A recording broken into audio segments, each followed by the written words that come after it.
From the St. Francis Yacht Club in San Francisco, this is the Wednesday Yachting Luncheon, hosted by Ron Young.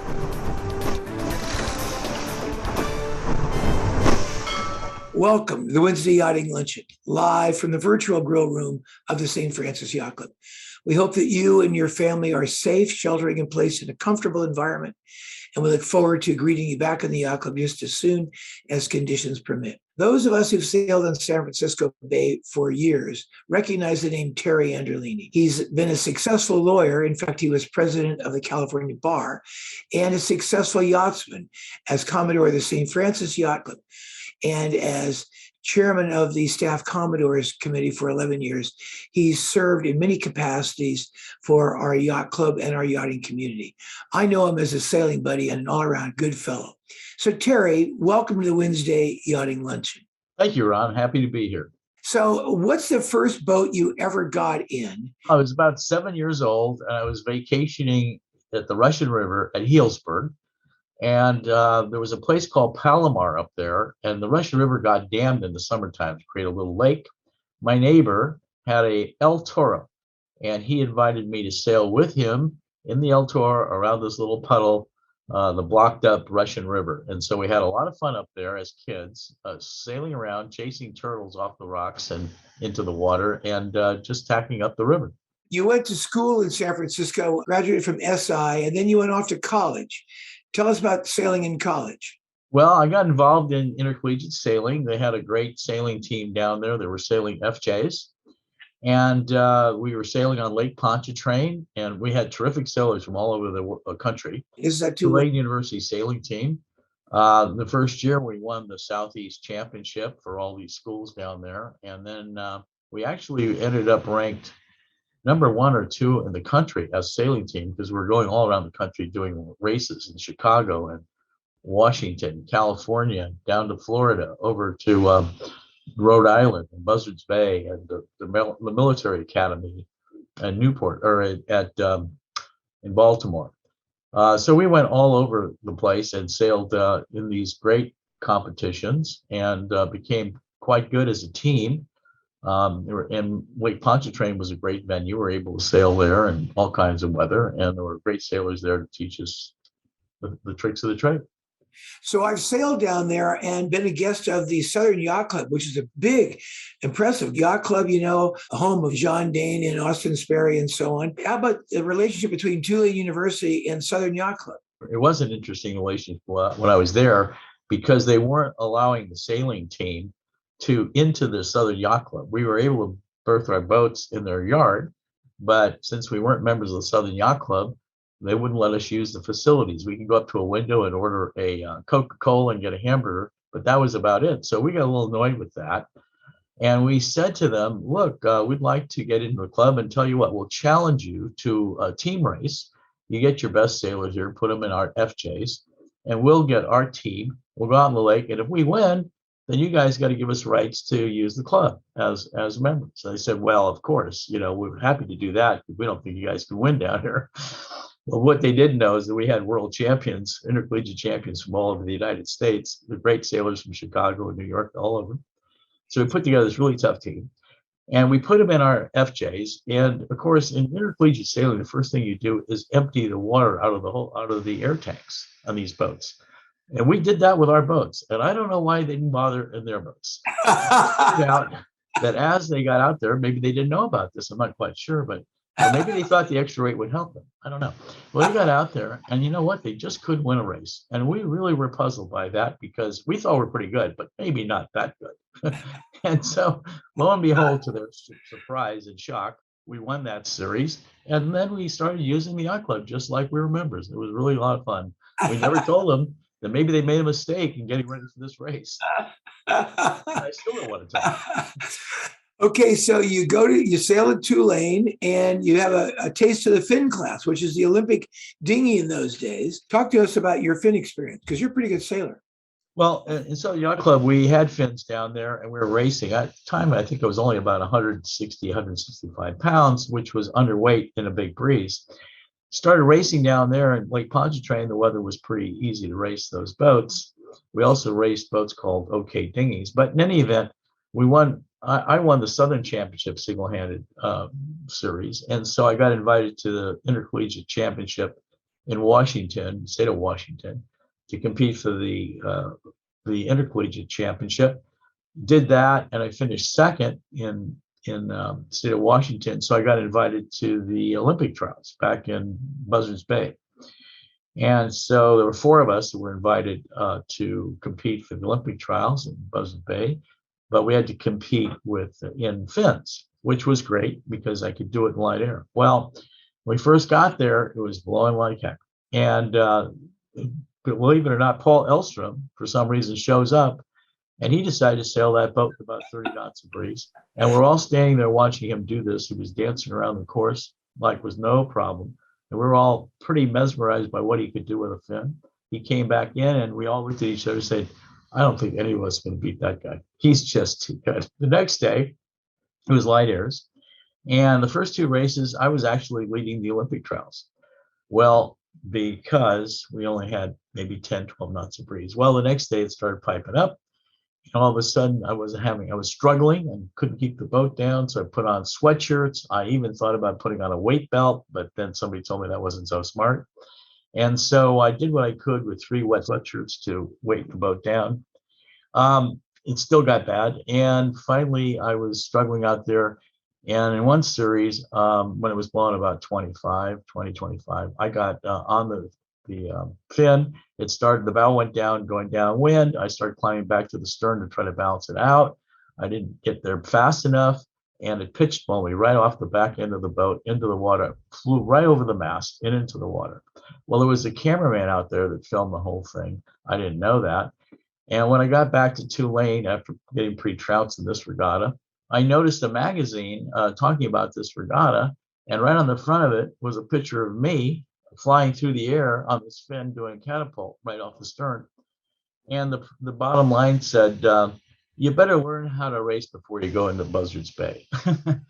And so my sailing team got a very big kick out of that because I was supposed to be number 1 down there.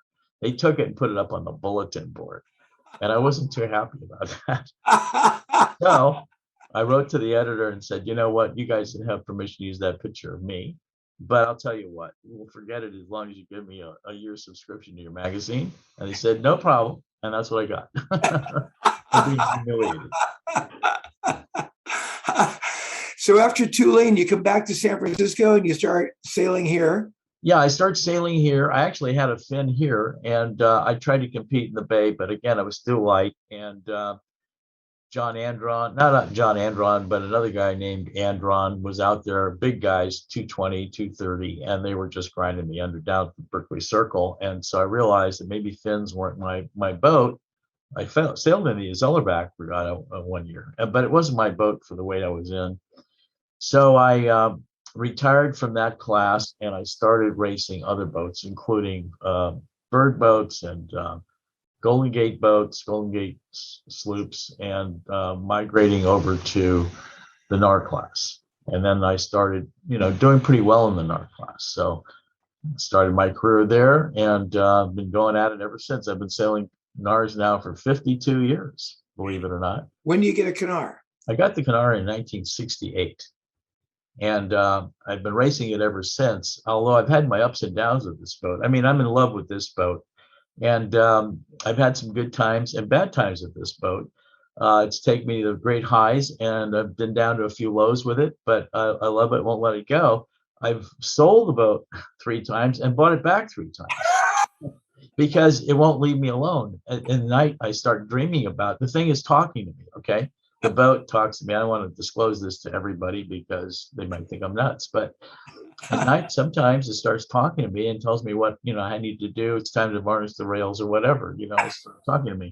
And it's an attachment because I wouldn't give it up. The first marriage I had, actually, it became an issue. I was sailing this boat too much, and things fell apart. And I'm not blaming my first divorce on this, but this boat had something to do with it. And because I was spending too much time on the water, I was told. But the boat said, no, you belong out here. It's talking to me at night. You belong out here. So deal with it. So I dealt with it. Anyway, we had a great time. I've had great crew over these years, and really enjoyed the boat. But it's really not all about the boat. It's really about the people in the class. The people in the class are family. We all get so involved with one another. It's great racing and everybody's competitive. But after the race, we get together, we have beers, and we talk about the race. We become friends. When you buy a Knarr, you're actually joining a family of international sailors. And I have longtime friends that I could never let go of. The reason I keep on coming back to the class is because of the friends I made in the class. It's different than other classes because we really do become friends. Rarely are we in any protest meetings with these people. We work it out all on the dock. If we work it out on the dock, it happens that way. But the friendships that I've made, and people in the card class know what I'm talking about, are long lasting. And some of my dearest friends are over there in Norway and over there in Denmark, and right here in the United States. So that's why I don't want to give it up. So when I began to think, well, what about a history of the Knarr class as a subject for WYL? You were the natural guy for me to pick. Show us your presentation on history of the Knarr class, Terry Anderlini. So here we have Benito, the boat I race, beating up the city front. And on that rail is my son. You can see him in the middle there.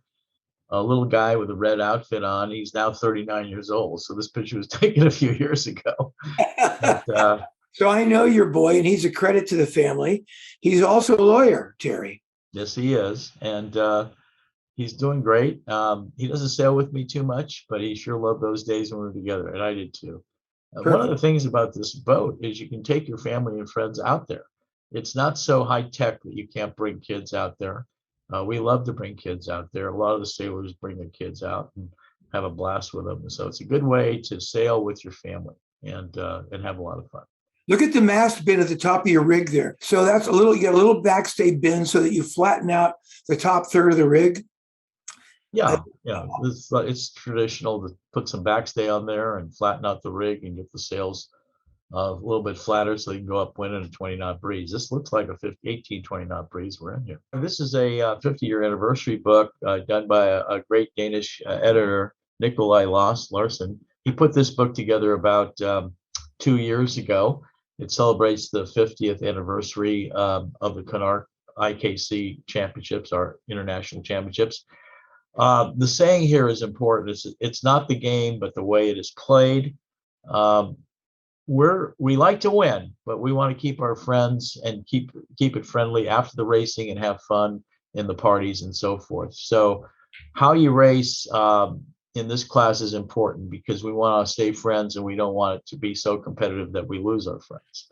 I like the saying, it's not the game, but it's the way it's played. This actually was said by our first IKC champion, Bob York, after he won the race in 1969 out of the San Francisco Yacht Club. By the way, if you want to see learn all about the Knarr class, this book is in the St. Francis Yacht Club library. You should read it. You'll get a real feeling for the class and what goes on there. This is a photo of Knud Wibroe, our Knarr father. He is one of the first sailors to bring the Knarr to San Francisco Bay. He's Danish by birth, a U.S. citizen, an engineer, a really fine guy. He's the person that got the whole International Knarr Championship started. He went to Denmark, talked to the Danes about doing an international championship every year, and convinced them that this was a good idea for the fleet. And he also convinced the Norwegians to join in. And so the first IKC in 1969 was organized thanks to Knud Wibroe, who now lives in Sausalito. For those of you who don't know what the IKC is, we get together once a year, the Norwegians, the Danes, and the U.S. sailors, and we have a competition. We all throw our boats in the pool and borrow boats. We don't fly boats back and forth from Europe. We use the local fleet. It's 8 days of racing with parties every night. It's really a great time to meet the other sailors and the other teams. And we've been doing that now since 1969. I think we've just finished the 51st IKC, which was here in San Francisco Bay, I think 2019, because there was no IKC in 2020. And we didn't get one in 2021 either. But we're going to have one next year in Denmark, 2022.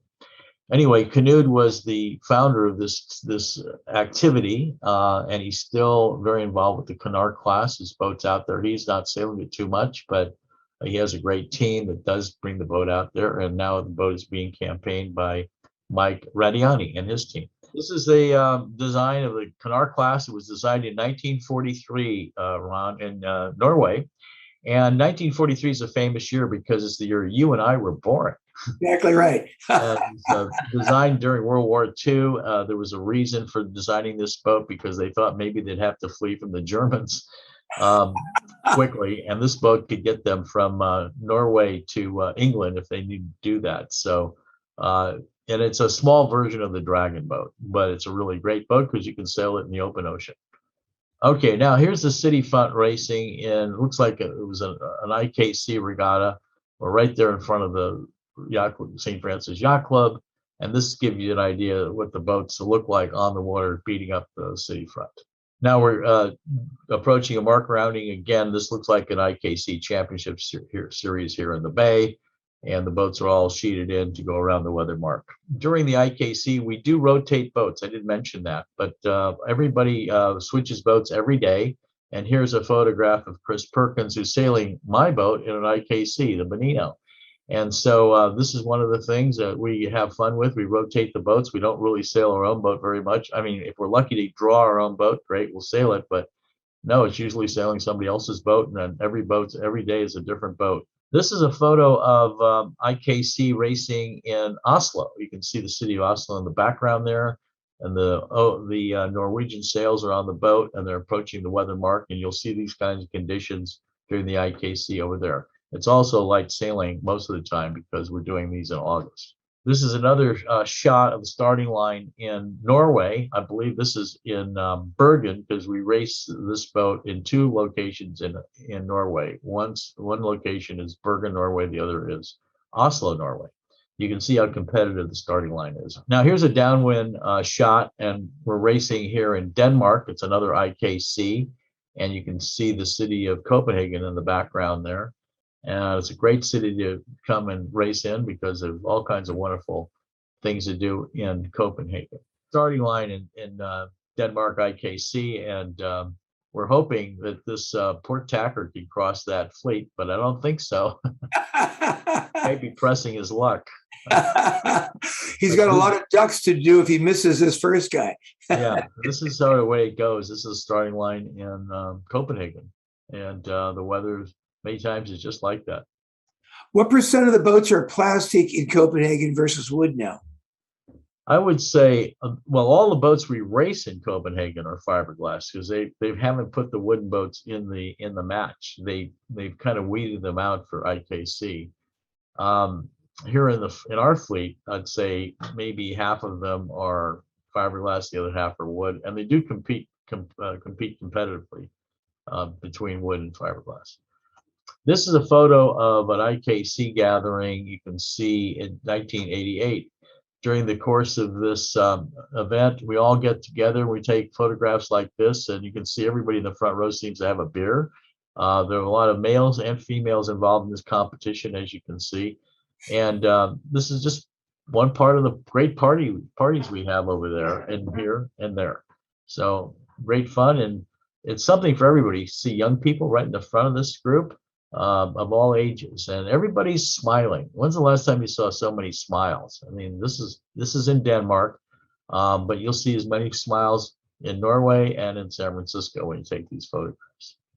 Well, here's an interesting shot. I believe this shot was taken in Norway, and there's waiting around for the breeze. The teams. This is a Danish team, and this young lady here is Gitte Elstrøm, the daughter of Paul Elstrøm, and she likes to sail in Knarrs too, especially with these handsome young men.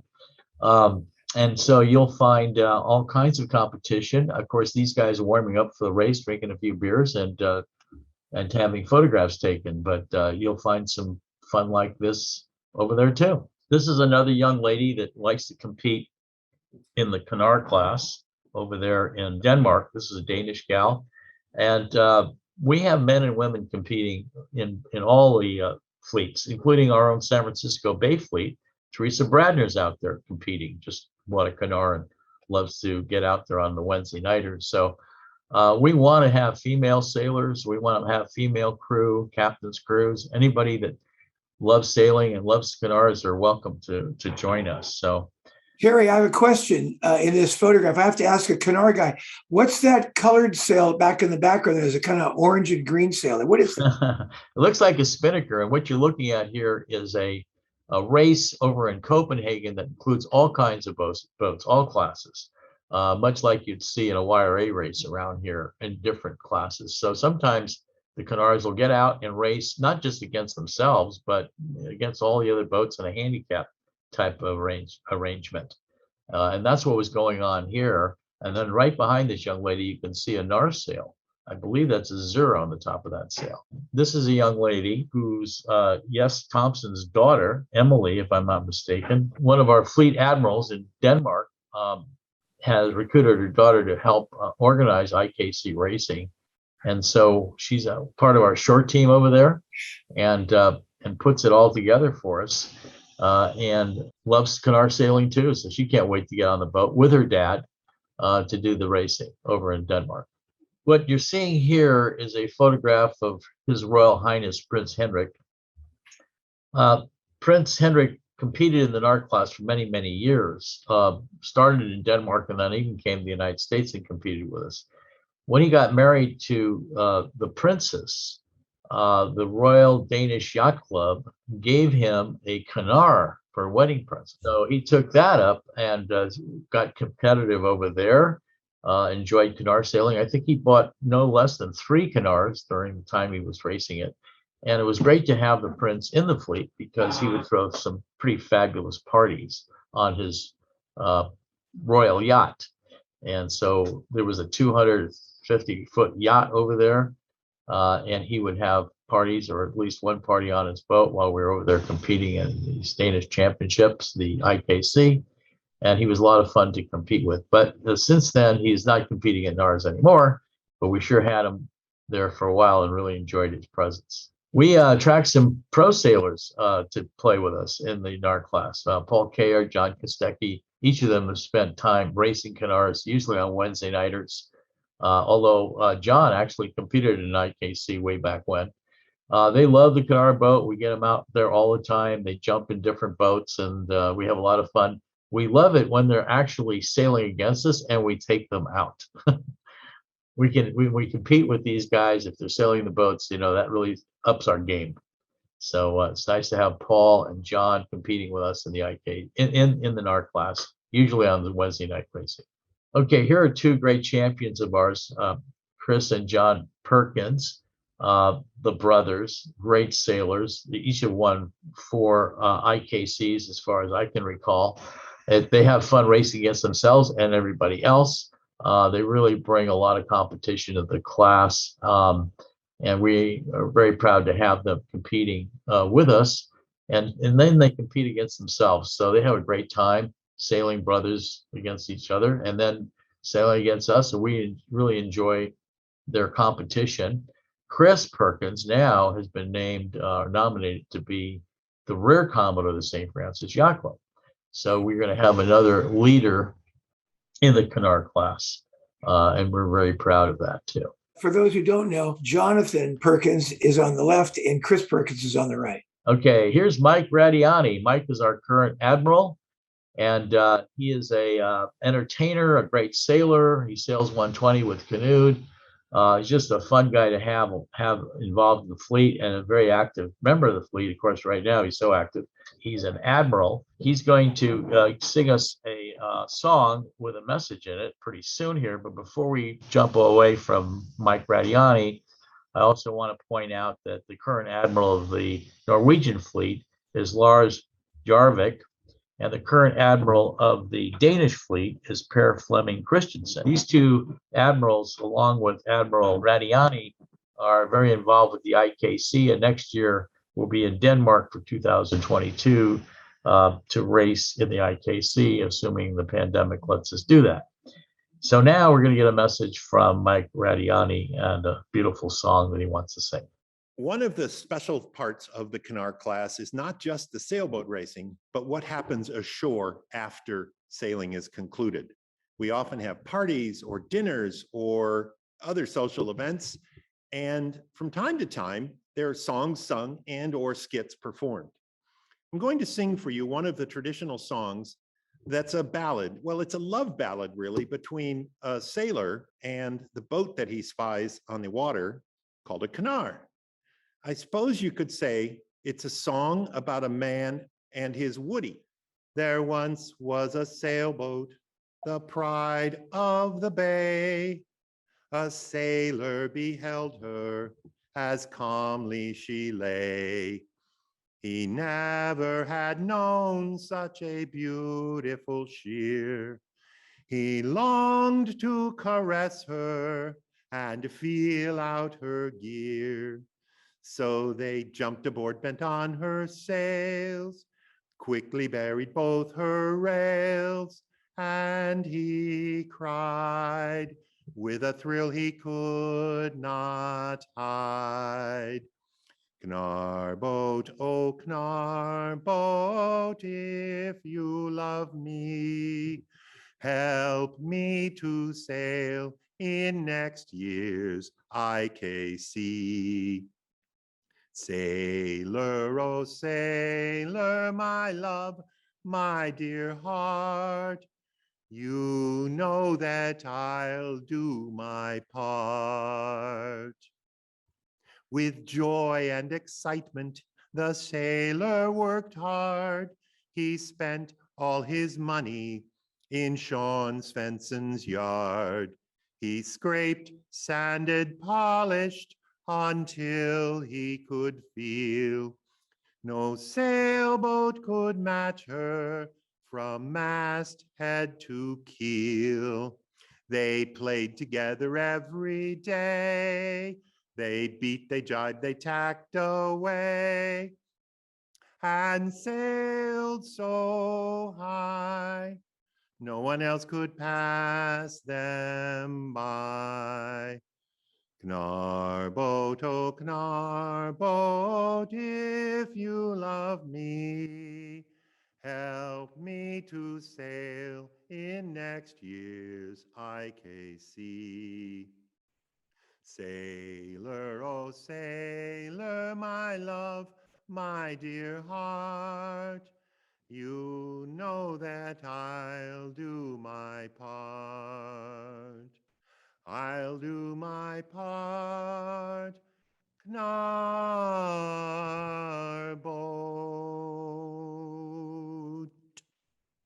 Thank you, Mike, for that beautiful rendition of our famous Knarr boat song.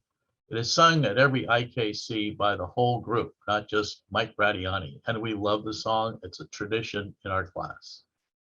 Okay, this is a photo of Mr. Risley Sams. Risley is another great Knarr sailor and a very important person in our San Francisco Knarr fleet. He does a lot of organizing of the races.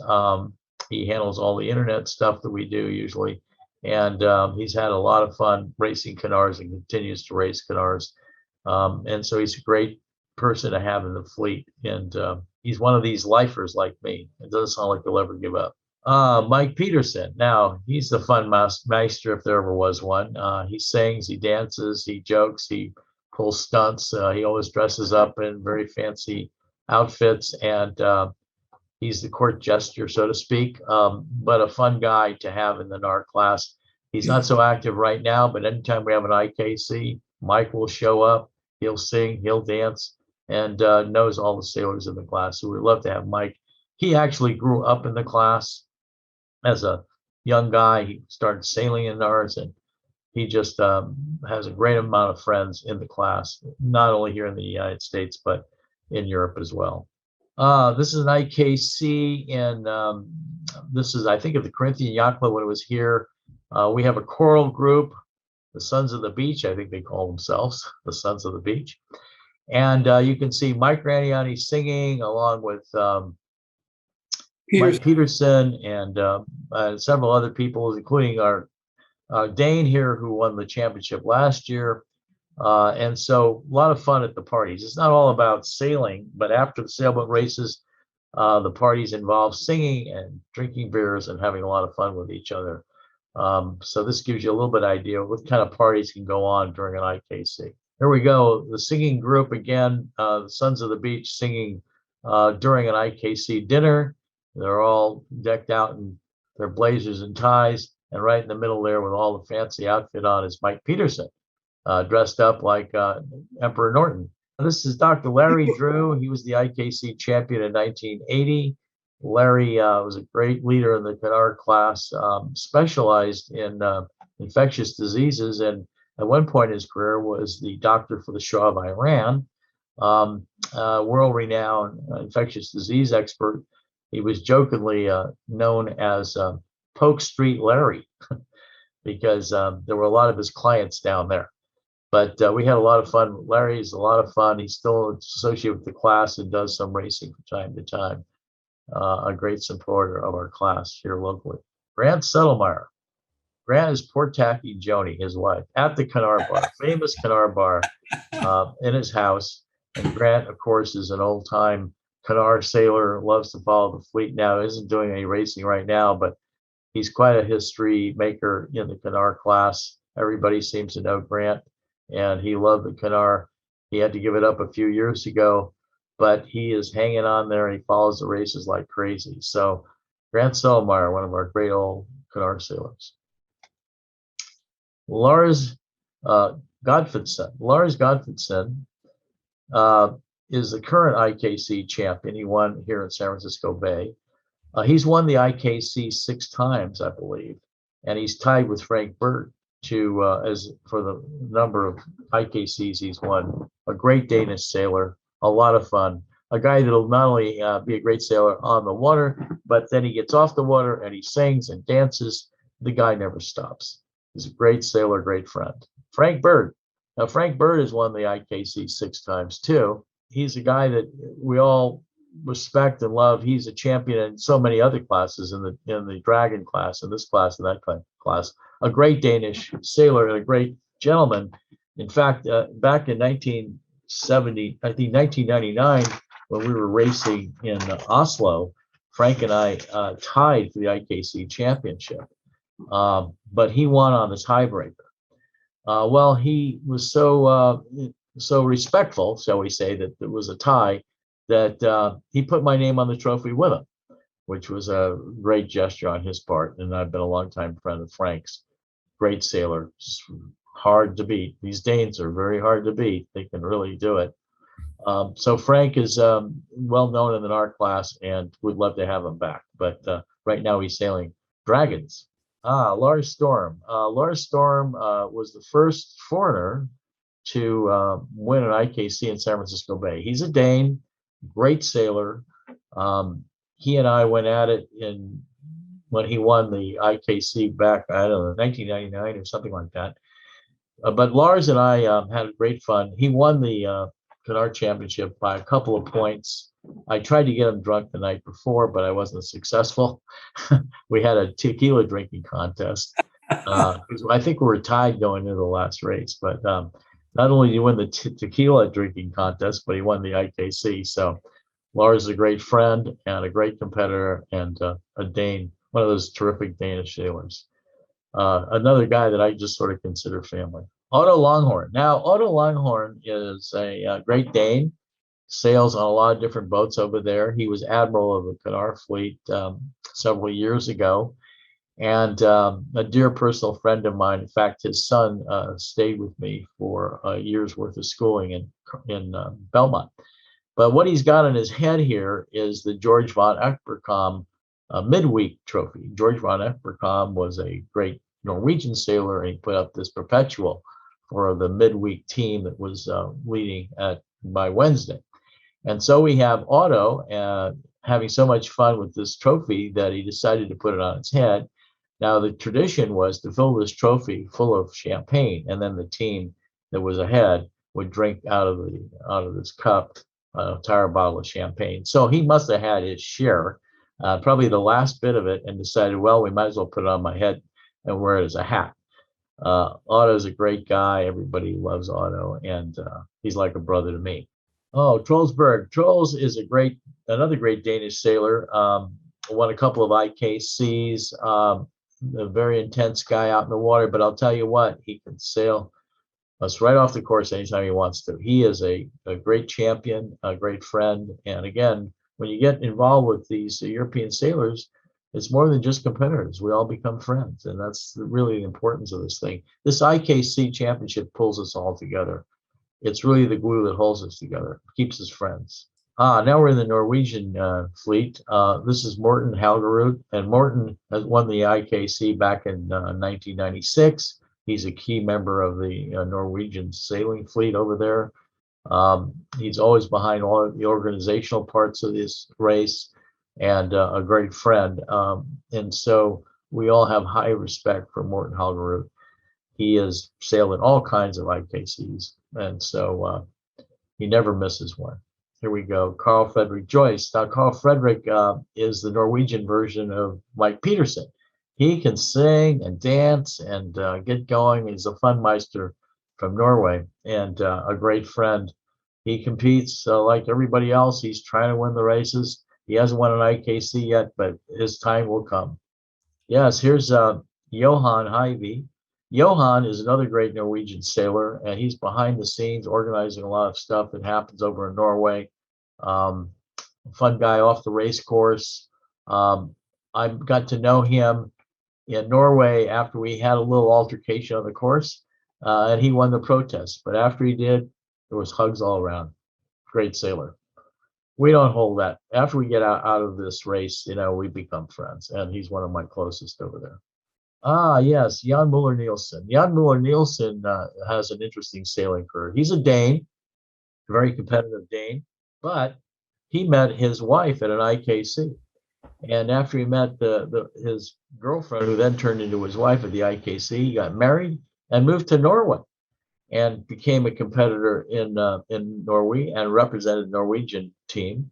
And so we thought that was interesting, that during an IKC, you can find the love of your life, marry her, and then even force you to change countries. So he gets razzed by the Danes and the Norwegians, but he's a great friend, and he's got a great sense of humor, and we love him no matter what country he belongs to.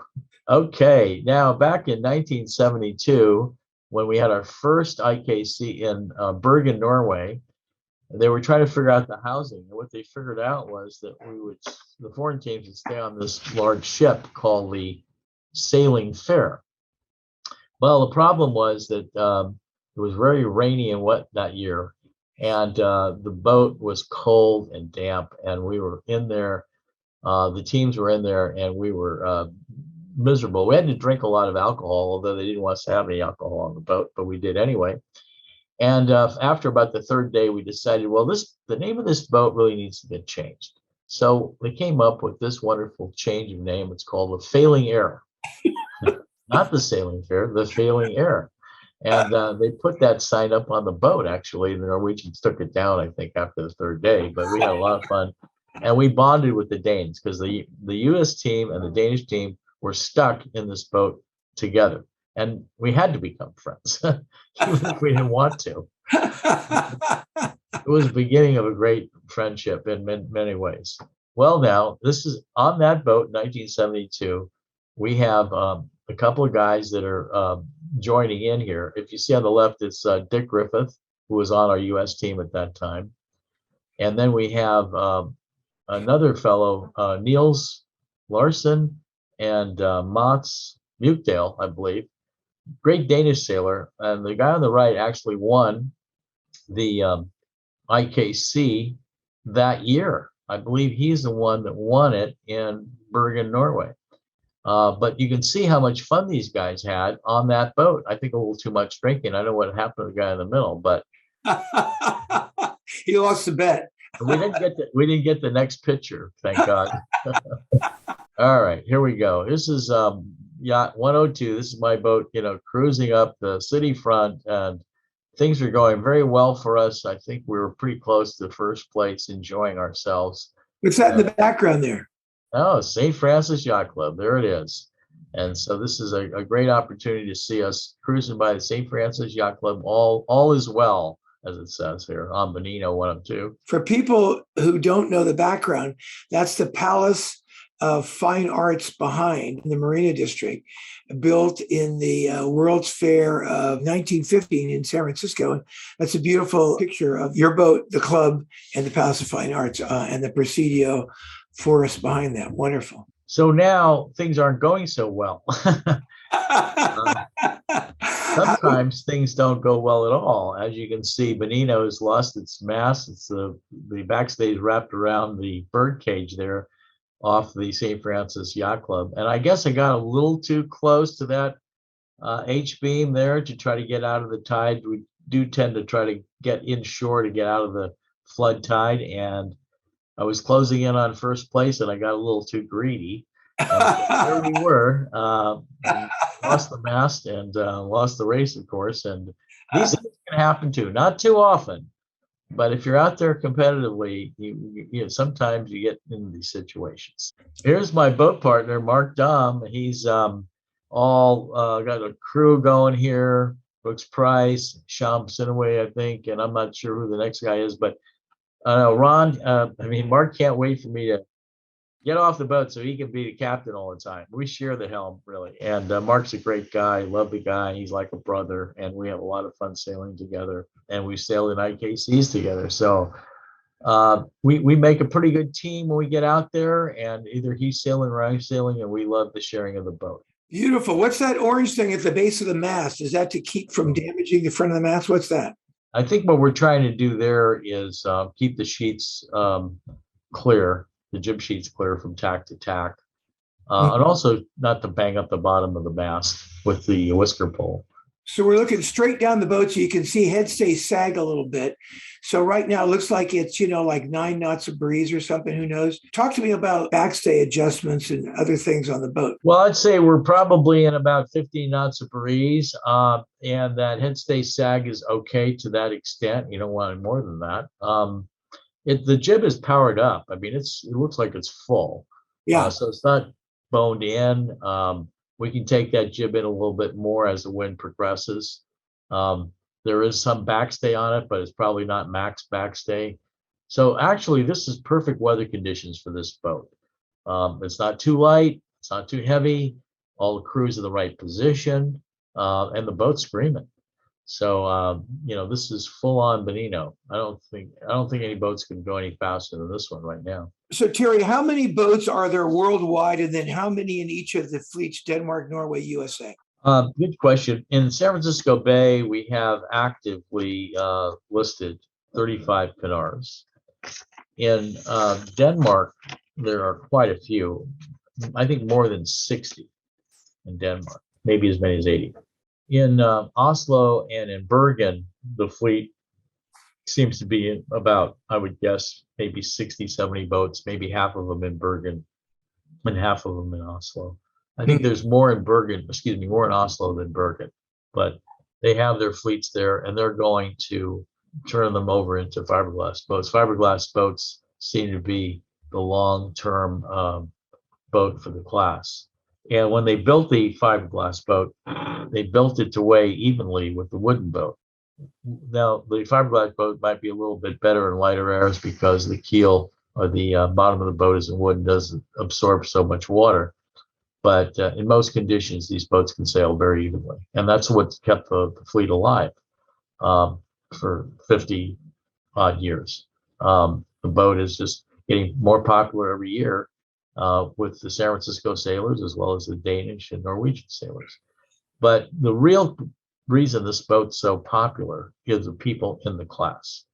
We are all friends. It's a good way to make friends in the sailing community, and you can take your family out sailing as well. The boat's not too complicated. It just comes with a main and jib. You don't need a professional sailing crew to operate it. You can have a lot of fun with a crew of 3 or 4, and off you go. So there's a lot of advantages to this boat. And the main thing is the social part. We really emphasize the gatherings after the races, weekends where there's parties after the races. The IKC is full of parties. Wednesday night of racing is full of parties. We have a party after every Wednesday night race. And that keeps everybody friendly. We're not just sailing the boat and then going back to our berth. We're actually sailing the boats and then coming in and talking about the race and becoming friends with our competitors. And that's the key to this, the development of this class, not only here, but in Denmark and Norway. So it's impressive the number of boats you mentioned. If you say there's 60 to 7 boats in Norway, and also the population is like 1 million, compare that to the San Francisco metro area, which is 7 million. And so that's quite a few boats. You can tell it's a very popular boat there. Same thing is true with Copenhagen. Copenhagen, as I remember, is like 1.3 million or something. And so that's, like 1/5 of the Bay Area. And yet they got 80 boats. So that sounds like there's room for the Knarr boats to grow in popularity in San Francisco based upon the number of sailors here in the metro area. You and I remember, because we're contemporaries, the original big boat series was only big boats, but now there are boats under 30 feet in the big boat series. And I'd be one of those who would advocate actually having the Knarr there because it's a very competitive, good class and good folks racing in it and spirited competition. What would you think about having Knarrs in the big boat series? Well, I think it'd be great. It'd just be another advantage for the class to get involved in that regatta. We'd love to mingle with the other classes and participate in that important regatta, San Francisco Bay. Yeah, it's a great idea. If the criteria was number of boats you could get on the line, you'd compare favorably with boats that are other classes of smaller boats that are already participating in the big boat series. What about home venue? Talk to us about when you were racing in the Bay Area here. If you were to do the average of all your IKC results, is it rational to guess that you would have done better in the San Francisco Bay Area because you know the hometown venue than when you're in Norway or Copenhagen? When we're sailing in San Francisco Bay and we have the kind of wind we normally have, it's more comfortable for the U.S. sailors to be sailing in those conditions because we're so used to it. We're doing it all the time. Although the Danes really schooled us here in San Francisco Bay, we got so focused over the years of banging the shore on a flood tide along the city front. And so I noticed in some of these regattas in the past, we were all going in, hauling sea room and this and that, trying to go up the city front on a flood tide. And the Danes were staying out and not banging the shore that much and just sort of sailing on out there where we thought the tide would hurt them. And they weren't going in close to shore. Well, they showed us that you don't have to be banging the shore and getting in all that bad wind by going in there. So they stayed outside. They still stayed not closer to shore, but they weren't banging the shore like we were. And they managed to beat us to the weather mark many times that way. So we kind of learned something from them on sailing the city front in a flood tide. How fast are these boats going when they're sailing around upwind in 15 knots? Go through the water at 5 knots? Let's say in a neutral tide, you'd probably go in 3.5, 4 knots. And so at 15 knots breeze, how much do you think you lose when you tack? Does this cost you half a length, 2/3 of it? What do you think? Yeah, I think if you tack, you probably lose half a boat length. And are you using compasses when you're sailing to look at where you think the wind's coming from and to keep track of the lifts and the headers and so on? A lot of the boats do. We have digital compasses on board with readouts so we can see when we're getting a header or a lift. Yeah, all the boats have those now. Now, I've having sailed on lots of boats and sailed on wonderful Knarrs, including with you, I've noticed the Knarrs have a really short traveler. Talk to me about this short traveler. What about a longer traveler so you can get the boom up in light air? Actually, when the boats were originally designed, there was no traveler. It was just a main sheet. There were eyes on the back of the boat, and there was just a main sheet block and tackle arrangement. The fleet decided to go, all the fleets, all the boats, European boats as well as the U.S. boats, decided to go to this Barney post, they call it, where there was a short traveler. And that was decided by the fleet many years ago. And there's been no interest in changing. It's a class rule. You can't have a larger traveler. And it doesn't seem to affect the performance of the boat. It seems to work pretty fine to us. So there's been no movement to change the size of the traveler. Since they're all the same, it wouldn't make any advantage because it's better to be all the same than to have some different ones. It is, yeah, they're all the same. And so how do you keep the traveler all the way up in light air? What do you do? Talk to me about how you play the traveler, if at all. In light air, I do block it up to the weather side. And then most of the time it's square right in the middle. We rarely let it slide down to the leeward side. It doesn't seem to help us in the performance of the boats. It could even slow you down. What's your mode when you're sailing up breeze and 25 knots? Because I've seen Knarrs, they're just as fast as ICs in heavy breeze because, you don't have the extra unnecessary sail area. What's your mode? You let it boom down, the bang on? What do you do? Well, the first thing you do is you get the crew out. Like you're looking at this picture here, where you got Brooks Price and everybody's up on the hiked out on the rail. Yeah. Weight is very important. Keep the boat flat.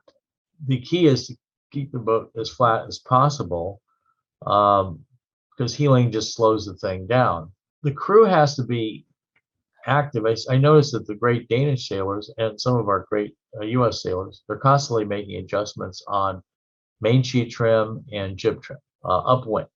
And it's a dance. And a good team, the skipper will be coordinated with the main sheet trimmer and the jib trimmer and make the boat go as fast as they can upwind as the wind either accelerates or decreases. So I think the trick is to really get the sails trimmed into the breeze, but then be ready to adjust. And then, of course, it's not just the breeze, it's the water conditions. Are you in a short chop, or are you out in the bay or down Berkeley Circle where there's a short chop? If there's a short chop, you really have to work the sails cleverly or you just stop the boat. So crewmanship is very important in these boats, and sails trim and making immediate sail changes is important. Also, in youngster coming out of the Friday night races, coming out of Belvedere Cove, our jib is constantly going in and out because the wind is shifting so much. So what's the trim cycle typically on the jib on your boat? And what's the main cycle? How many seconds before you change the jib? And the same with the main? A typical, call it 15 knot Wednesday night race. We'd like the sails change as soon as the conditions change. And, the crew just has to be dialed into what we're doing, and sometimes they are dialed in and sometimes they're thinking about getting back to the yacht club and getting dry and having a beer. So, I'd like them to be America's Cup qualified to be on my boat, but I end up with some guys that just don't want to listen to me. What can I say? Including you, Ron. What? Say that again, Skipper. Hey, so Terry, what a great presentation of the history of the Knarr class.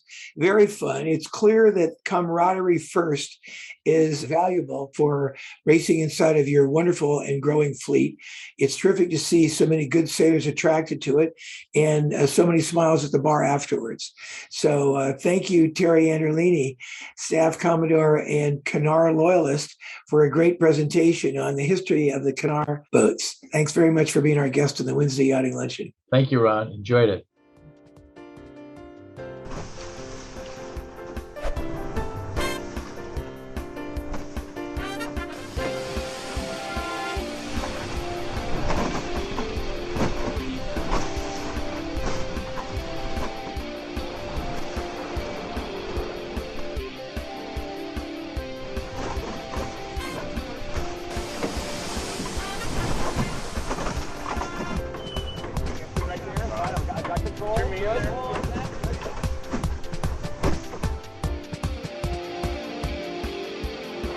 This has been a presentation of the Wednesday Yachting Luncheon.